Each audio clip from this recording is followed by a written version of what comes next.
નર્મદા જિલ્લાના ડેડિયાપાડા તાલુકાનું કુંભાર ગામ, જ્યાં ડિજિટલ યુગમાં પણ ગ્રામજનો મોબાઈલ નેટવર્ક જેવી પાયાની સુવિધા માટે પરેશાન છે. વર્ષોથી ચાલી રહેલી નેટવર્કની સમસ્યાના કારણે વિદ્યાર્થીઓના શિક્ષણથી લઈ આંગણવાડીની ઓનલાઈન કામગીરી, ગ્રામ પંચાયતના કામકાજ, બેન્કિંગ અને ડિજિટલ પેમેન્ટ જેવી સેવાઓ પર અસર પડી રહી છે. ગ્રામજનોના જણાવ્યા મુજબ નેટવર્ક મેળવવા માટે ઘણી વખત ડુંગરાળ વિસ્તારમાં જવાની ફરજ પડે છે. મોબાઈલમાં રિચાર્જ હોવા છતાં નેટવર્ક ન મળતા તેનો યોગ્ય ઉપયોગ થઈ શકતો નથી. કુંભાર ગામના સામાજિક આગેવાન ધરમસિંહભાઈ વસાવાના જણાવ્યા મુજબ નેટવર્કની સમસ્યા વર્ષોથી છે અને તેના કારણે બાળકોના શિક્ષણ સહિત ગ્રામજનોના રોજિંદા જીવન પર અસર પડી રહી છે. તેમનું કહેવું છે કે તંત્રએ હવે માત્ર આશ્વાસન નહીં પરંતુ કાયમી ઉકેલ લાવવો જોઈએ. મારું નામ ધરમસિંહ ઇન્દુભાઈ, ગામ કુંભાર, તાલુકો ડેડિયાપાડા, જિલ્લો નર્મદા. સામાજિક આગેવાન કુંભાર ગામનો. મારા ગામમાં નેટવર્કની બહુ સમસ્યા છે. કોઈ નેટવર્ક આવતું નહીં. સ્કૂલોમાં ભણતા વિદ્યાર્થીઓને ઓનલાઈનનું ભણતર માટે કોઈ લાભ નહીં મળતો અને શિક્ષકોને બહાર કોઈક સરકારી કામ માટે શિક્ષકોને બહાર જઈને ઓનલાઈન હાજરીને એવું ભરવું પડે છે.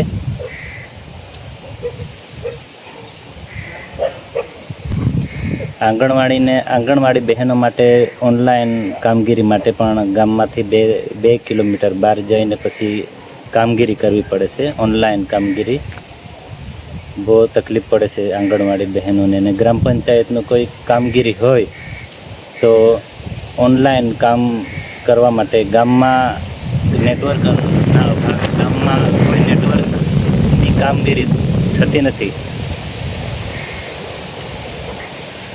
તો સરકારને અમારા ગામના લોકોને પણ નેટવર્કની સુવિધા મળે એવી કામગીરી કરવા માટે અમે આહવાન કરીએ છીએ, વિનંતી કરીએ છીએ. શું નામ છે તમારું? વસાવા વિદ્યાબેન કાલિદાસ. શું હોદ્દો તમારો?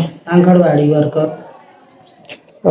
નેટવર્કને લઈને શું સમસ્યા છે તમારે? અમારે નેટવર્ક નહીં આવતું એટલે અમને બહુ તકલીફ પડે કામ માટે. હમણાં બધી માહિતી ઓનલાઈન પર કરવાની.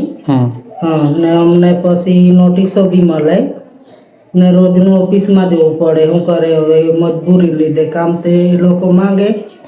તો હાલ કઈ રીતે તમે ઓનલાઈન કામગીરી કરો કે હાજરી પૂરો? હવે નિશાળમાં કનેક્શન એ લોકો વાઈફાઈ આપ્યું છે ગુરુજીઓ. તે અમુક ટાઈમે ચાલુ હોય ત્યારે થાય, નહીં હોય ત્યારે અમે પછી સાઈડ પર જતા રહીએ ટેકરે ને એવું. એટલે છોકરાઓને પણ સાથે લઈને જવું પડે? એવું જ જવું પડે કેમ કે અહીંયા ઓનલાઈન વાળું થતું નહીં. એટલે બાળકોના ફેસ ફોટો લેવાના છે? બરાબર. એટલે કેટલા બાળકો છે સંખ્યા? અમારી તો અત્યારે 37 જેવા. 37. તો 37 બાળકોને લઈને તમે બહાર જાઓ? બહાર જવું પડે સાહેબ. શું કરે હવે અમારી પાસે હવે મજબૂરી છે.